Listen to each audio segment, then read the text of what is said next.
Hello guys, আপনাদেরকে এখন আমি দেখাবো কিভাবে সেটিংয়ে ঢুকে ডাটা রিসেট মারতে হয়। আপনাদের সবার মোবাইলেই আর কি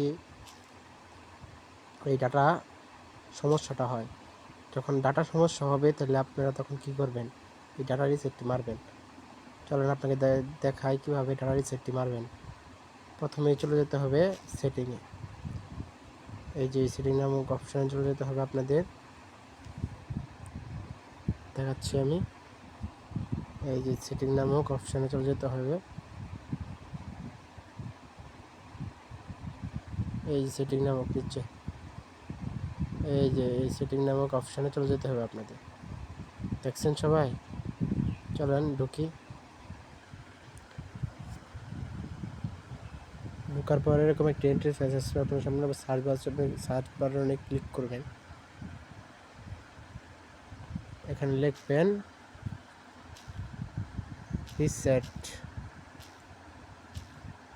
এই যে আপনারা দেখতে পাচ্ছেন রিসেট লেখার সাথে রিসেট লিখে আপনারা সার্চ আইকনে ক্লিক করবেন। একটু সময় নেবে, সমস্যা নয়, চলে আসবে। এই যে আপনারা দেখতে পাচ্ছেন, এই যে সিস্টেম রিসেট ফ্যাক্টরি নামক একটা লেখা দেখতে পাচ্ছেন। এই জায়গায় আপনারা ট্যাপ করবেন। এই যে এই জায়গাটিতে আপনি ট্যাপ করবেন। সবাই এই যে জায়গাটা ট্যাপ করবেন।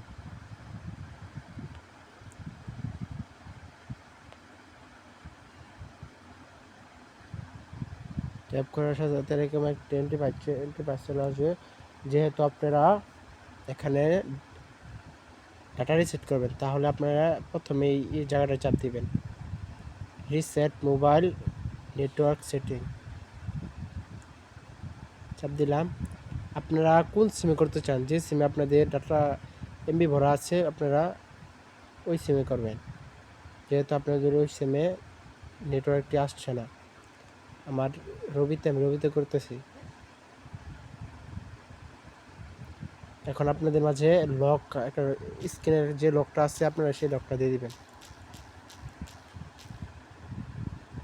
লক, এরপরে আবার রিসেটে চাপ দিয়ে রিসেট সেটিং চাপ দিবেন। আমার ডাটা রিসেটটি হয়ে গেছে।